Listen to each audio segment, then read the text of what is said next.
Y una cosa que nadie te dice cuando cumples 80 años, no te la dice tu médico, no te la dice tu familia, no te la dice nadie que te quiera de verdad, porque nadie que te quiera de verdad querría decírtela. Te la dice la vida sola, cuando ya es demasiado tarde para hacer algo útil con ella. Y yo llevo 3 años intentando decidir si eso es una crueldad o si es simplemente la manera en que funcionan las cosas. Todavía no lo sé y ya no estoy seguro de que importe saberlo. Me llamo Ernesto. Fui maestro de escuela en Valdepozos, un pueblo de Castilla de 800 almas durante 42 años. 42 años entrando por la misma puerta de madera que crujía de la misma manera cada mañana, sentándome en la misma silla de madera que tenía un tornillo flojo en la pata derecha desde 1987 y que nunca nadie arregló, mirando caras nuevas que siempre me recordaban a caras anteriores. Creía que eso era una vida. Creía que la constancia era lo mismo que la sabiduría, que permanecer en el mismo sitio durante décadas era una forma de profundidad. Ahora sé que no es así, pero me costó perder algo que no puedo recuperar aprenderlo. Y eso es lo que quiero contarte hoy, aunque me cueste. La escuela olía a tiza y a ropa mojada por las mañanas de octubre. Los niños llegaban corriendo bajo la lluvia, con los abrigos empapados y el pelo pegado a la frente y las botas embarradas, y el aula se llenaba de ese olor particular que solo tienen los niños cuando vienen del frío, una mezcla de tierra y lana húmeda y algo ligeramente dulce que nunca he podido identificar del todo.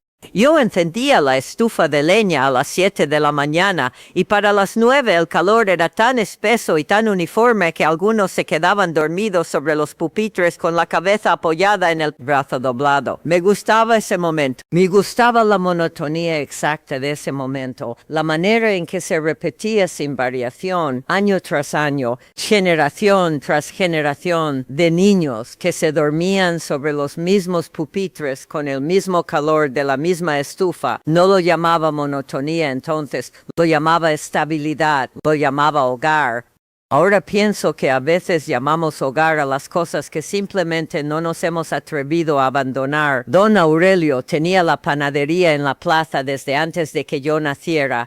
Su padre la había tenido antes y el padre de su padre antes todavía. Vendía pan desde las 6 de la mañana y para las 10 ya no quedaba nada. Porque en Valdepozo la gente madrugaba y porque el pan de Don Aurelio era el mejor pan que he comido en 80 años. Y he comido pan en muchos sitios. Todas las mañanas me esperaba con un bollo caliente envuelto en papel de estraza y el periódico doblado bajo el brazo. 40 años haciendo lo mismo. 40 años en el mismo rincón de la misma plaza, con el mismo delantal blanco manchado de harina en el mismo sitio. Ernesto me decía, apoyando los codos en el mostrador con la familiaridad de quien conoce a alguien desde siempre. Tú y yo somos los únicos que saben lo que vale la rutina.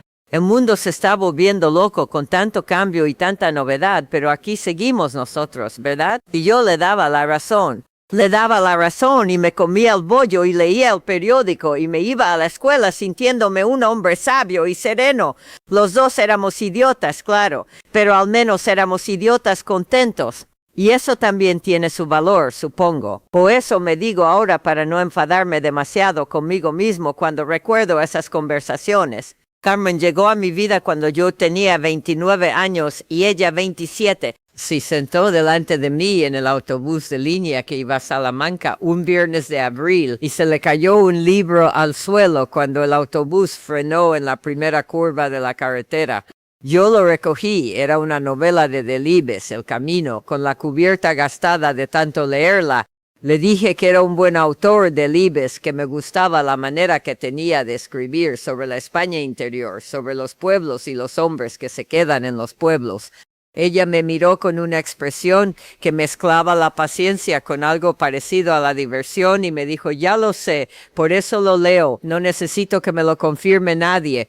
Nos casamos 16 meses después, en la iglesia de Valdepozos, un sábado de agosto con tanto calor que el cura sudaba debajo de la sotana y se le notaba. Así era Carmen, directa como un cuchillo bien afilado, cariñosa como el sol de marzo cuando calienta sin quemar todavía, impaciente con la lentitud del mundo y sobre todo con la mía. La quise desde el primer día. La quise cada día de los 38 años que estuvimos juntos. Y aún así, aun queriéndola como la quería, conseguí fallarle de la manera más silenciosa y más constante que existe. Durante 38 años de matrimonio, Carmen me dijo muchas veces la misma cosa de maneras distintas. Me lo dijo con palabras directas y me lo dijo con silencios que ahora entiendo mejor que entonces. Me lo dijo cuando nació nuestra hija Lucía en 1981 y yo llegué al hospital 2 horas tarde porque estaba corrigiendo los exámenes finales de sexto curso y creía, de verdad lo creía, que no podía dejarlos para después. Me lo dijo cuando rechacé un puesto en el Instituto de Salamanca en 1989 sin consultárselo, sin preguntarle siquiera si ella quería seguir en Valdepozos para siempre o si tal vez tenía otros sueños que los dos podríamos haber perseguido juntos. Me lo dijo en voz baja tarde una noche cuando Lucía ya dormía y la casa estaba en silencio, mientras yo leía sentado en el sillón y ella se quedaba de pie en el marco de la puerta mirándome con esa expresión que yo aprendí a reconocer, pero nunca aprendí a responder bien. Ernesto, el problema contigo es que siempre tienes tiempo para después. Para todo tienes tiempo después. Para mí también, ¿verdad? También tendrás tiempo para mí después. Yo la miraba por encima del libro, asentía. Le decía que tenía razón, que mañana hablaríamos, que este fin de semana haríamos algo los dos solos. Y ella se daba la vuelta y se iba a la cama. Y yo seguía leyendo, y mañana llegaba y yo seguía igual, y el fin de semana llegaba y siempre había algo que atender primero. 38 años de mañanas que nunca terminaban de llegar. Uno de mis alumnos, Marcos Delgado, era hijo de un labrador que tenía 3 hectáreas de secano y una mula vieja que se llamaba Parda. Marcos llegó a mi clase a los 9 años sin saber leer bien y con la convicción instalada ya con una firmeza que me partió el corazón la primera vez que la escuché, de que los estudios eran para otros, para los que tenían dinero o para los que habían nacido en familias distintas a la suya. Trabajé con él durante 4 años. No porque fuera mi deber, sino porque había algo en ese muchacho que me negaba a dejar que se apagara. A los 13 ya leía mejor que yo, a los 16 leía libros que yo no había leído. Cuando terminó el bachillerato y se fue a Salamanca con una beca, su padre vino a la escuela a darme la mano con una seriedad y una emoción contenida que me costó años olvidar. En 1998, Marcos volvió al pueblo con su mujer y sus 2 hijos pequeños y una botella de vino de Ribera del Duero que valía más de lo que yo ganaba en una semana. Vino a buscarme a la escuela. Me encontró en el patio, que era donde siempre terminaba las tardes, mirando el horizonte de encinas que rodeaba Valdepozos por el norte. Me puso la botella en la mano y me dijo: Don Ernesto, usted fue el único que nunca me dijo que no llegaría a nada. Me emocioné, no lo voy a negar. Me emocioné de una manera que me sorprendió a mí mismo, porque creía que ya no me sorprendía nada. Pero lo que no le dije a Marcos, lo que guardé para mí en ese patio, mientras el sol bajaba detrás de las encinas, es que yo tampoco había estado del todo seguro de que llegaría. Solo había decidido que no era mi lugar decírselo. A veces el silencio más honesto que uno puede ofrecer no es el silencio del que no tiene nada que decir, sino el silencio del que sabe que sus dudas no le sirven a nadie.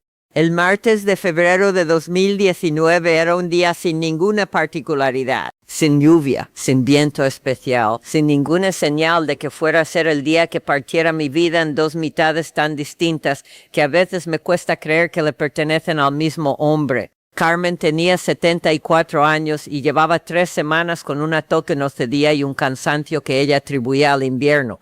Había ido al médico de cabecera sola porque yo tenía una reunión con el inspector de educación que llevaba 3 meses aplazando y que esta vez no podía aplazar más. Eso me dije, esta vez de verdad no puede aplazarse más. Cuando llegué a casa esa tarde, Carmen estaba sentada en la cocina con las manos sobre la mesa, las manos quietas sobre el mantel de cuadros azules que teníamos desde hacía 20 años, mirando la ventana. No me miró cuando entré. Escuché el sonido de mis propios pasos sobre las baldosas, ese sonido que había escuchado miles de veces y que de repente sonaba distinto, más hueco, como si el suelo de la cocina hubiera cambiado de material sin que yo me diera cuenta. Me senté enfrente de ella. Ella siguió mirando la ventana un momento más, luego me miró. Me han encontrado algo en el pulmón, dijo. Lo dijo con la misma voz con que me habría dicho que había que cambiar el grifo de la cocina o que Lucía había llamado por teléfono. Una voz plana y quieta que reconocí inmediatamente como la voz que Carmen usaba cuando estaba controlando algo muy grande. Dicen que hay que hacer más pruebas, pero por la cara que puso el médico cuando me lo explicaba Ernesto, no creo que las pruebas vayan a decir nada que no sepamos ya. Yo me quedé mirando sus manos sobre el mantel. Esas manos que había visto amasar pan y plantar tomates y coser botones y acariciar la cabeza de Lucía cuando era pequeña y tenía fiebre. Esas manos que conocía mejor que las mías propias. Me quedé mirando esas manos y sentí algo en el pecho que no era exactamente miedo, era algo anterior al miedo, algo más parecido al reconocimiento de un peligro que llevas años sabiendo que existe, pero al que nunca has querido mirar directamente. Y lo único que fui capaz de decir, con toda mi sabiduría de maestro, con todos mis años y mi experiencia y mi serenidad tan trabajada, fue: vamos a esperar a ver qué dicen las pruebas, Carmen. No hay que adelantarse. Ella me miró entonces de una manera que voy a llevar conmigo hasta el último día. No era miedo lo que había en esa mirada, era otra cosa. Era algo parecido al cansancio de haber tenido razón durante demasiado tiempo y no haber recibido nunca el reconocimiento de haberla tenido. Las pruebas dijeron lo que el médico de cabecera sabía que dirían cuando le enseñó las placas. Tuvimos 9 meses. 9 meses que yo, con toda mi eficiencia y toda mi capacidad organizativa de 42 años de maestro, convertí en una gestión impecable.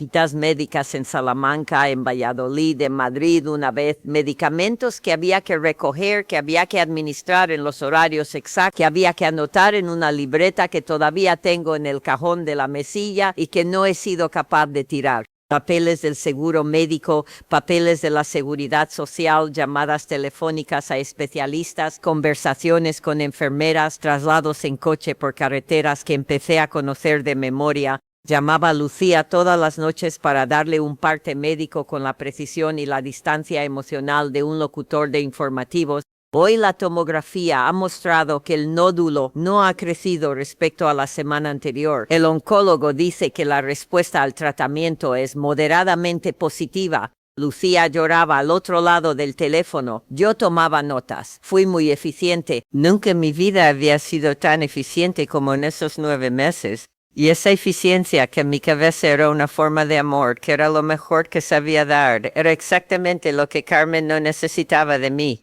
Porque mientras yo gestionaba y organizaba y tomaba notas y hacía llamadas, Carmen me pedía otra cosa. Me lo pedía a veces con palabras y a veces con la mirada y a veces simplemente alargando la mano hacia mí cuando yo estaba de pie junto a su cama, revisando la libreta de medicamentos. Me pedía que me sentara, solo eso, que dejara la libreta, que dejara el teléfono, que dejara de ser eficiente durante 1 hora y que simplemente me sentara a su lado y estuviera ahí presente, sin resolver nada, sin gestionar nada, sin tomar notas de nada. Y yo me sentaba 10 minutos y luego me levantaba porque se me había olvidado llamar al médico o porque había que confirmar la cita del jueves o porque había algo, siempre había algo que requería mi atención inmediata y que no podía esperar. Una tarde de septiembre, 2 meses antes de que muriera, Carmen me agarró la mano cuando yo estaba a punto de levantarme de la silla que había colocado junto a su cama. Me la agarró con una fuerza que no esperaba de alguien que había adelgazado 15 kilos en 6 meses y que tenía los huesos de la mano tan visibles que me costaba mirarlos. Me la agarró y me dijo, sin mirarme, mirando el techo: Ernesto, quédate, no tienes que hacer nada, no tienes que decir nada, no tienes que solucionar nada, solo quédate aquí. Me quedé. Esa tarde me quedé. Me quedé 3 horas sin levantarme, con su mano entre las mías, escuchando su respiración que ya no era del todo regular y el sonido del viento contra los cristales de la ventana, y en algún momento los pasos de los vecinos en el piso de arriba, que iban y venían con la normalidad espléndida e indiferente de quien todavía no sabe lo que es perder a alguien. 3 horas sin decir casi nada, sin hacer nada, solo estar ahí. Hoy fue la tarde más importante que viví en los últimos 30 años. Más importante que cualquier reunión, más importante que cualquier examen corregido, más importante que cualquier papel firmado a tiempo. Y me duele una cantidad que no tengo palabras para describirte lo que tardé en aprender a hacer algo tan sencillo. La verdad amarga que 80 años me han enseñado no es que la vida sea corta. Eso lo sabe todo el mundo y no le sirve a nadie porque saberlo de manera abstracta no cambia nada. La verdad es más pequeña y más concreta y más devastadora. La verdad es esta. Las personas que amamos no necesitan nuestra competencia. No necesitan que seamos eficientes, ni organizados, ni resolutivos. Necesitan nuestra presencia. Necesitan que estemos ahí con ellas, en el mismo cuarto, respirando el mismo aire, sin hacer nada más que eso. Y la presencia es lo único que no puede gestionarse para después. Es lo único que no puede recuperarse, que no puede compensarse, que no puede organizarse retrospectivamente con una libreta y una lista de cosas pendientes. Tú que me estás viendo ahora mismo. Tú específicamente tú, no todo el mundo. ¿Hay alguien en tu vida que ha intentado decirte algo que tú has aplazado escuchar? Puede que te lo haya dicho directamente, con palabras claras como las que Carmen me decía a mí, y tú hayas asentido y hayas seguido igual. Puede que te lo haya dicho con el silencio particular que pone cuando llega a casa y tú estás mirando el teléfono y no levantas la vista. Puede que te lo esté diciendo ahora mismo de una manera que todavía no has aprendido a leer. Puedes seguir sin escucharlo. Tienes todo el derecho, yo también lo tenía.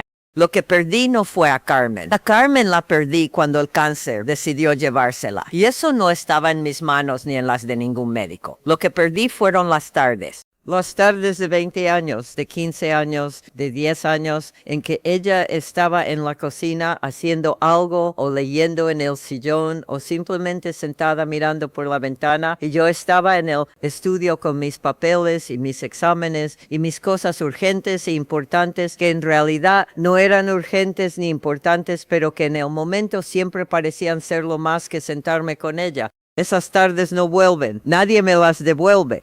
Ningún médico, ninguna cantidad de arrepentimiento genuino y profundo, ninguna promesa que le haga su fotografía por las mañanas me devuelve ni una sola de esas tardes. Se fueron. Así de simple y así de definitivo. Ahora vivo con mi hija Lucía en Salamanca. Tengo una habitación con buena luz que da a un jardín pequeño donde hay un naranjo que en primavera huele tan bien que a veces me quedo parado en la ventana sin saber cuánto tiempo ha pasado. Tengo a mis nietos, una chica de 12 años que se llama Marta y que tiene los ojos de Carmen y la impaciencia de Carmen y la manera de mirarme de Carmen. Un chico de 9 que se llama Pablo y que ya dice que quiere ser maestro, aunque estoy casi seguro de que cambiará de idea. Tengo tardes tranquilas. Cuando Lucía llega a casa y se sienta a cenar conmigo, yo dejo el libro o el periódico o lo que esté haciendo y me quedo quieto y la escucho. Solo la escucho. Sin dar consejos a menos que me los pida, sin resolver nada, sin buscar algo que apuntar, solo estar ahí mientras ella me cuenta su día. Es lo menos que puedo hacer. Y es lo más que sé dar ahora. Tardé 80 años en aprender a hacer algo que cualquier niño de 5 años hace de manera natural. La pregunta que me acompaña, la que llevo 3 años dándole vueltas sin encontrar una respuesta que me satisfaga del todo, es esta. Si alguien me hubiera dicho todo esto a los 40 años, ¿habría cambiado algo? Si alguien se hubiera sentado conmigo y me hubiera mirado a los ojos y me hubiera dicho, Ernesto, escúchame bien, el día que Carmen ya no esté, vas a recordar cada tarde que pasaste en el estudio en lugar de sentarte con ella y ese recuerdo va a ser lo más pesado que hayas cargado. Nunca habría cambiado algo en mí y la verdad honesta que me da más vergüenza admitir que cualquier otra cosa en esta historia es que no lo sé. Creo que me habrían dicho eso y yo habría sentido con toda la seriedad y toda la convicción de que era capaz y habría ido al estudio a corregir los exámenes del día siguiente. Porque las verdades que de verdad importan no entran por el oído, entran por la pérdida. Y eso es lo más amargo de todo esto.